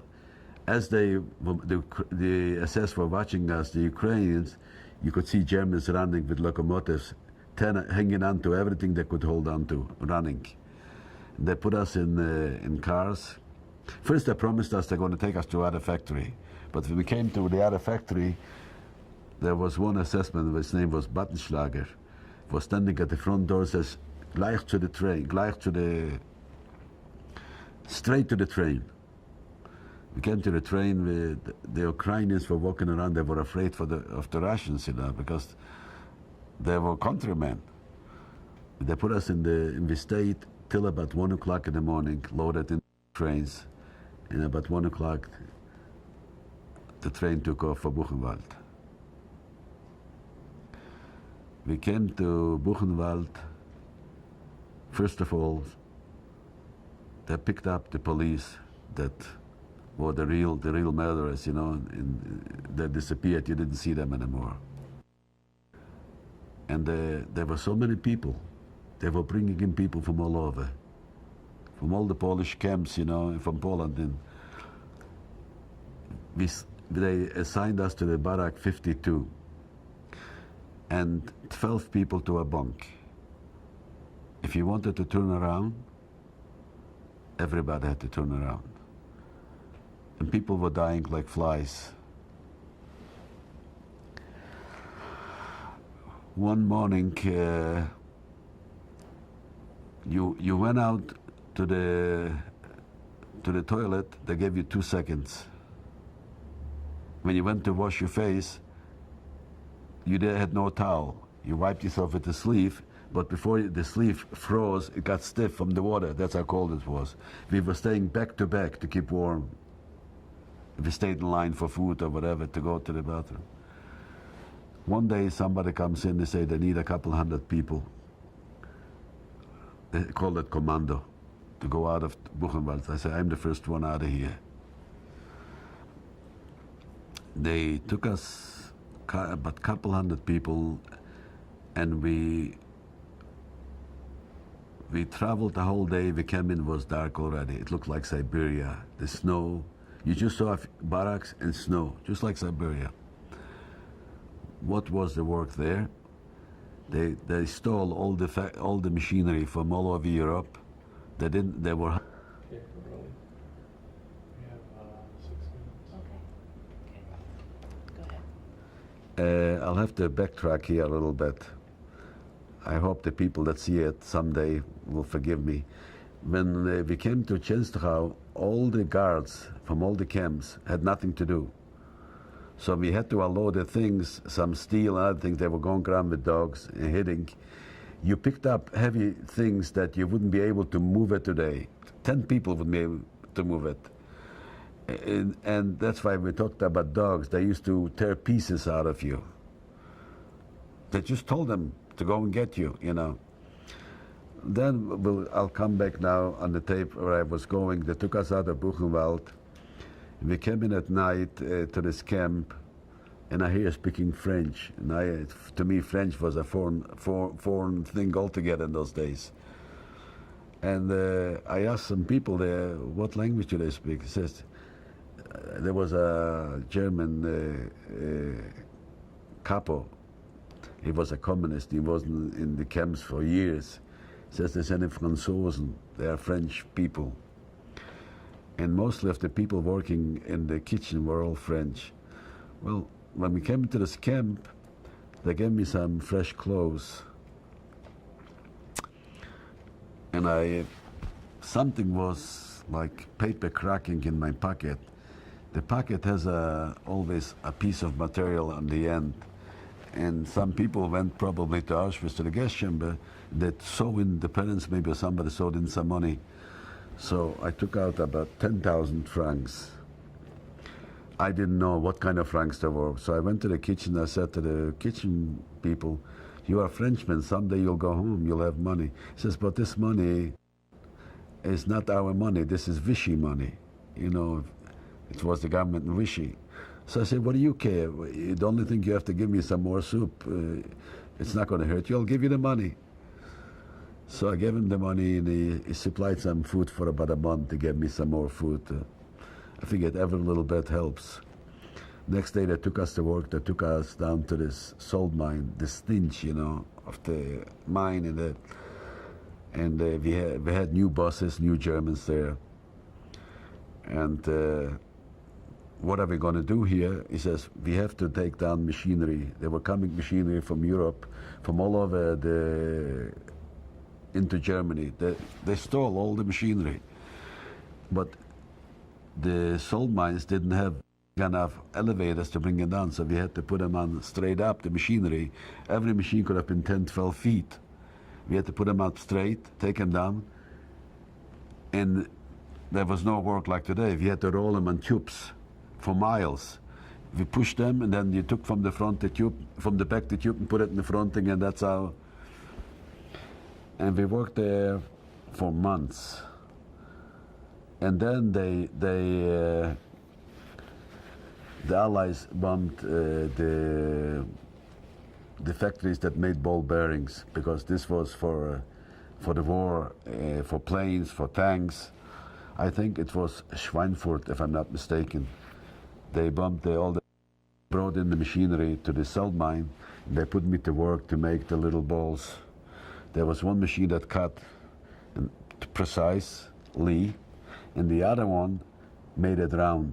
It's like there was a machine that rounded up, and then it went to another place that put it in the ball bearings. They put it in grease and put it in. There were women sitting, Ukrainian women. And that's how I worked for a while. And one day when we came in from Poland, we all looked good, because you were like almost at home, you helped yourself. In Częstochowa, I used to work for the factory that made the material. We used to get some Polish soup that they served to their own.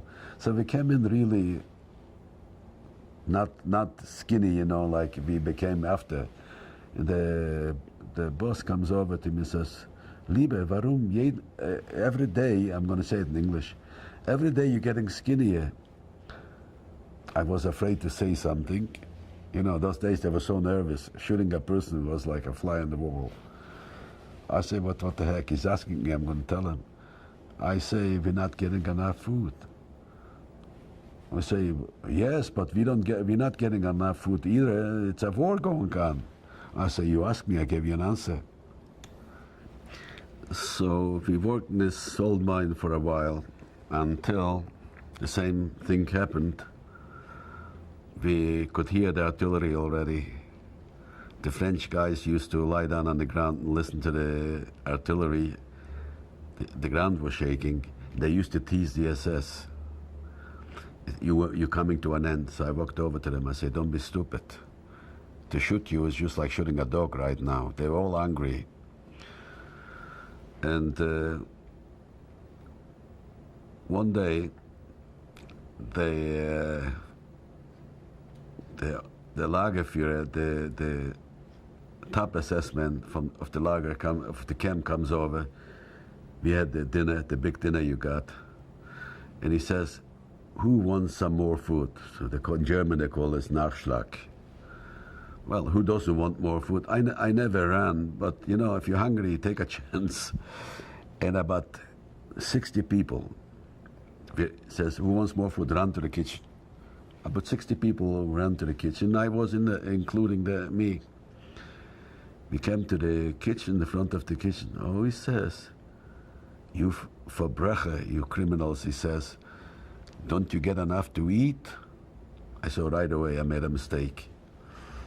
Oh yeah, and he tells the SS to bring us to the fence on the other side of on the end of the barracks, puts everybody else against the fence. And you know, the guys came from duty. They wanted to go in a warm barrack, not stay outside and watch us. There was one guy came back from the Russian front. He had one eye, a young fellow, about 23, 24. He was angry like a dog, like a mad dog. He put on a machine gun. I said, that's how it's going to end after the struggle so many years, you know.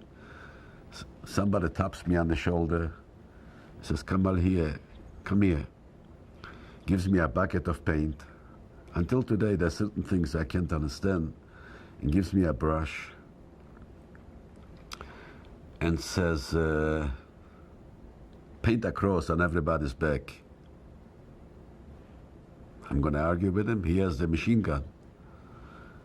I go through and paint a cross on everybody's back. When I came to the end, I took the bucket and the brush and I walked away to the barrack. Before I closed the door in the barrack, the machine gun opened. And everybody fall on one pile, you know. That's how I walked away. You get sometimes a notion, you know, I took the bucket and I walked away. If I walk away and they don't say anything, I have nothing to lose. In the morning, we had to go and bury those people. They were lying stiff in the cold. We had to carry them up a hill. How do you dig graves in the wintertime? The ground is frozen. We carried 4 people. We made out of boards. We carried 4 people in a time, till we buried those people. And then came the order to evacuate. The Russians were 10 kilometers. Every time was 10 kilometers. They measured it. And they took about 20 people to load the kitchen, bread, all the stuff they had in the kitchen. To go on a march, we had to be able to feed the people. And I picked the easy job. I picked to load the bread. The first bread I put in my waistband, on my waist, and put the jacket over it. And we loaded everything and we walked out. We walked out, but the roads were already blocked with people. They were running. we walked out and there was a young man, probably in his 30s. He spoke every language you spoke to him, he answered. About 8 languages that I know that he answered. Italian, French, English, German, whatever. Anyway, I was told by people that he was very disobedient in the POW camp, so they put him in concentration camp. I had a hunch that he wasn't intelligent because he spoke too many languages.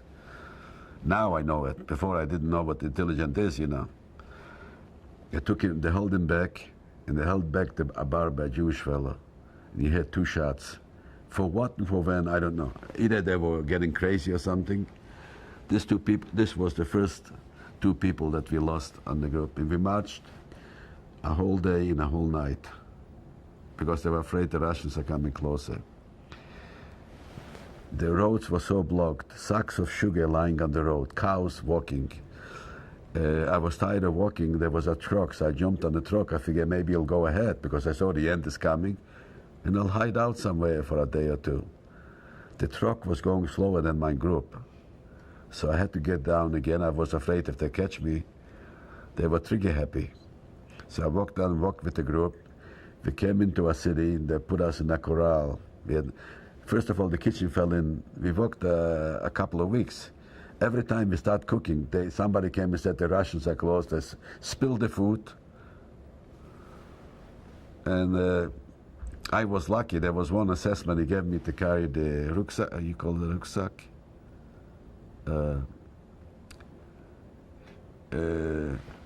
When you carry on your back, a backpack. He gave me to carry his backpack, and every time we took a rest, he had a bread, cut a slice of bread.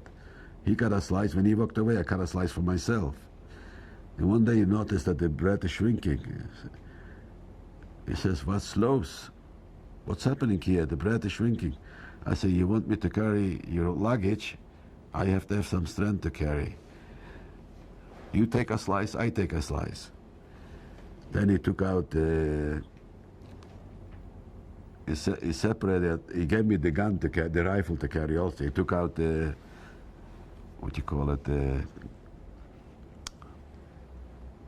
case that holds the bullets. He took out the case, and he let me carry this also. So, at the end, we came into a city, it's called Annenberg, and we're sitting in a corral. We didn't eat for a few days, because every time they spilled the food and told us to march on. And we sit there and nothing's happening. We have no food. The kitchen fell into the Russians. The last night, the Russian came so fast that the kitchen had no chance to run away. The kitchen and the horses, there was a horse throwing a kitchen. And there was a German Jew hiding out in the city through the war. He saw the situation, heard some Jewish people are sitting here. He went to the Bürgermeister, to the mayor of the city. He said, "Why don't you give him some food? There's some concentration camp people that need some food." So he put him in jail. The day that the city was liberated, before the city was liberated. Now, the SS said, "We have to get some food. We cannot take these people marching again without food." So they tried to go to the city and see if they could get some food. They came to the road and they saw Russian tanks already. And before we left the camp, they prepared civilian clothes. The clothes that we should get, they cleaned that, and they had tailors there to fit them. And when he came back, the Russians are here, they changed it. Either they wore it underneath the uniforms. It took a second. You didn't see anybody. They all escaped. And so we started walking down to the city. There was a park, horses and wagons, food. I took a bread, and I remember in a pack of honey. And I sat down and I ate. I said, now the whole world could turn around. We had holes in our feet, bleeding from walking so many weeks. As we were walking, the French people were falling like flies.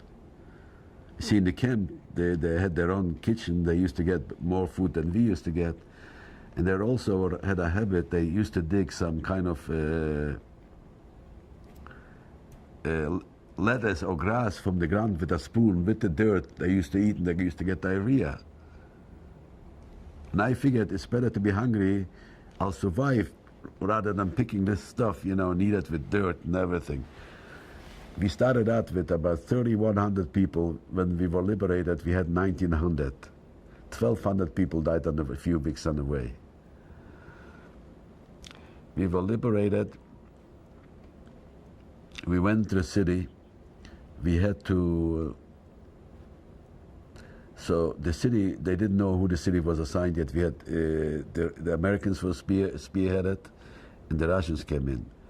And one guy, an elderly person, if they were already older than I was, he was asking about Jews, if there's a Jewish in the American group. So they were laughing, because he didn't pronounce it right. And the captain went to talk to the Russian. He came in as a boy from Russia, and he knew Russian in English, so he was a captain, and they just told him that we are asking for a Jewish person. So he came around and we asked him if he could help us establish some kitchen for the people. He went to the Russian, they established a kitchen in about 2-3 hours. Start cooking food that we shouldn't get sick, rice and all the cereals kind of stuff.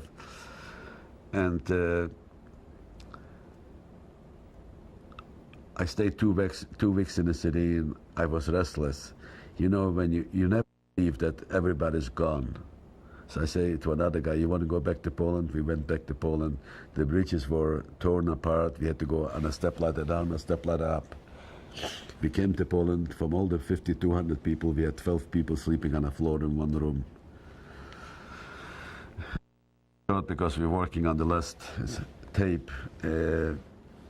After a couple of weeks, the Polish underground, the anti-Semites came in and told us to get out or they'll kill us.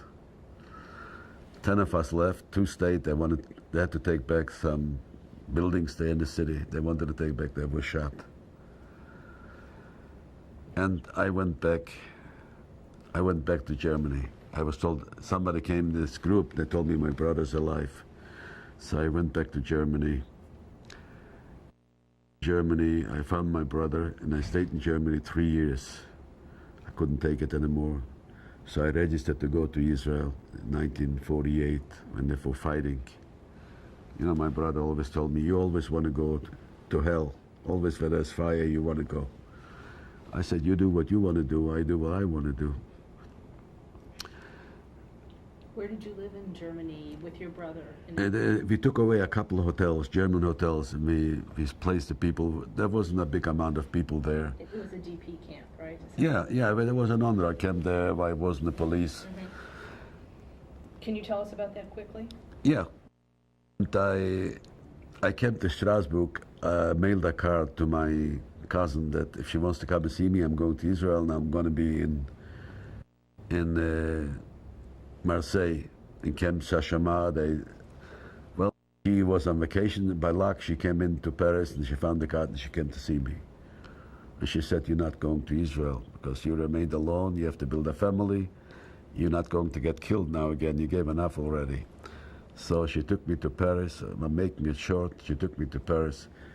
And I went to work in Paris. I had no papers. They took me to the City Hall. They made me working papers and temporary papers to stay.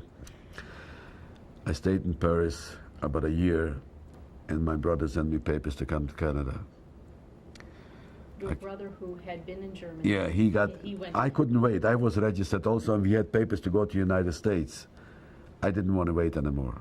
But he had already gone to Canada? Yeah. Okay. He sent me papers, and I came to Canada, and I came into Winnipeg to a city. It's like in Siberia. After 7 months, I went to Montreal. In Montreal, life was nicer. And I met my wife. In 1953, we got married. What is your wife's name? Bella.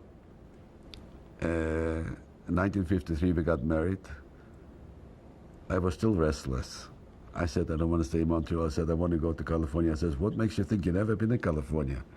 I say, at least I hear it's a warm climate and I want to go. How were you making a living in Montreal? I was working as an operator. machine operator, tailor, and ladies' clothes. Okay. And I left Montreal. It was about 25 below zero. Christmas Day in the morning. We came to California, and it took me about 3 months to get a job. We rented an apartment. We came with, my oldest son was a year and a half, and my girl was 6 weeks old. Everybody said I'm crazy, that I'm leaving with little kids. We came here, and I never regret it. I worked here also as an operator about 12 years. I worked on Rodeo Drive for all the actresses. As a tailor? Yeah. Uh-huh. And then one day when my third boy was born, I asked him. Which was when? This was in must have been about 1963. Okay. My third boy was born. I asked my boss to give me a quarter more. I need more. I have to feed a third mouth. He said, you can't afford it. I said, you can't afford it. I finished out the work. I got up and I said, adios. And I said to my wife, I came home, I said, I never go back working again. I have to look for some business. Whatever I do, but I don't get back to work the machine. I walked around for 6 months. For 6 months I walked around, and then I bought in a partnership in an old broken down factory. And the rest is history. I worked up the factory to about 100 people worked for me. And what kind of factory was it? Ladies, jackets, dresses. I paid out my partner because he had no idea in the tailoring business. So I paid him out and I remained myself, and I built up from 20 people to about almost 100 people. And in this is 14 years ago, 1980, I sold the factory and I semi-retired. And now I'm just managing my own property. I have some property downtown. This is all I do right now. And whoever sees this tape, if I miss something, sorry, I bet I could sit another 2 hours here. I have one question for you. Yeah, Now that it's almost 50 years since the end of the war, yeah. what message or lesson do you want to pass on to your grandchildren? My grandchildren, I hope they will never forget if they see the tape. And if it comes to fight back, die as a hero, not as a, what was it to a hero? Die as a hero, and don't suffer as I suffered through those years. And I love you all. You were all nice. And to backtrack about you asked a question about my parents and my younger sister. They were shipped to Treblinka about a year before me. And that will give you an idea and with this I'll end. Thank you for making the tape. I unloaded. Maybe I'll feel better. It was all inside for years. Thank you very much. Thank you. Rolling. Okay, on the left side is my mother, on the right side is my father, and the middle is my uncle Ishmael that died in the first bombing of the flour mill. The baby, I don't know which one it is. I can't recognize it. Okay. Rolling. Okay, those are my two sisters and brothers. To the right, my brother Yitzhak, Raphael, Tishel, and Sheva. This picture was saved for me by my grandmother in Chicago. Rolling. This is me. I was a year old, and this was also saved by my family in Chicago. No. This picture was given to me by my aunt in Paris.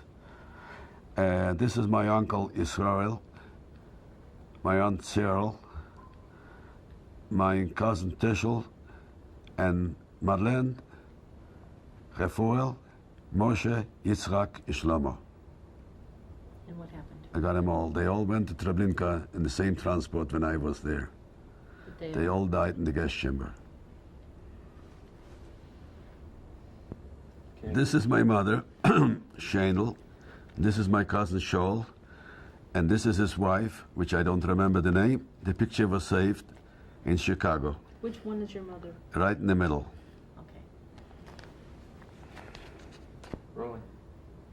This is my identification. I belong to the youth of the Beitar, and this was given to me in 1945, if I'm not mistaken, in Germany, the city of Egenfelden.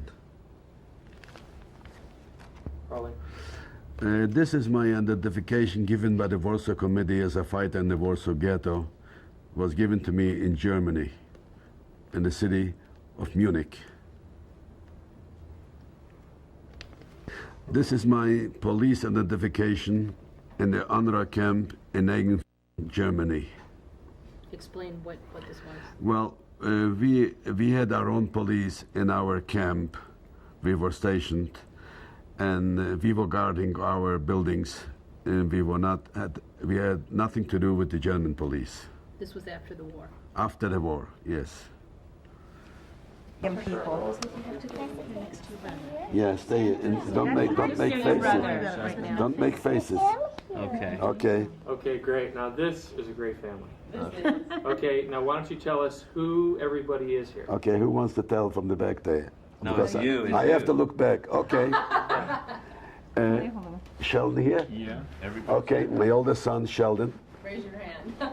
Yeah, raise the hand. Then Sheldon's two kids are here. Here's Jacob, and here's Elizabeth. Jacob and Elizabeth. Then Sheldon's wife, Kelsey. And here's Susan, my daughter. And here is Tamra Raise your hand. Raise your hand. and Daniel and Becky. It's okay. It's okay. So did we get everybody? Did we get No. Elizabeth? Who's Yeah. this guy in the back? This guy in the back is Les. Well, this is my wife, my sweetheart Bella. And here, my youngest, Rodney. You can see I'm hoarse from talking. So here's He Emily. did it. And what about Elizabeth? Elizabeth is in already. Jacob did Anything it else to you me. want to say while you Say have it them to all you. together right here? Pardon? Anything else you want to say while you have them all together? Yes. Jacob, Well, I cheated Hitler and his henchmen. And this, what I got right now here, a lovely family, my wife and my kids. And this is the happiest moment of my life because I unloaded everything on tape. Maybe I'm not going to be so crazy anymore.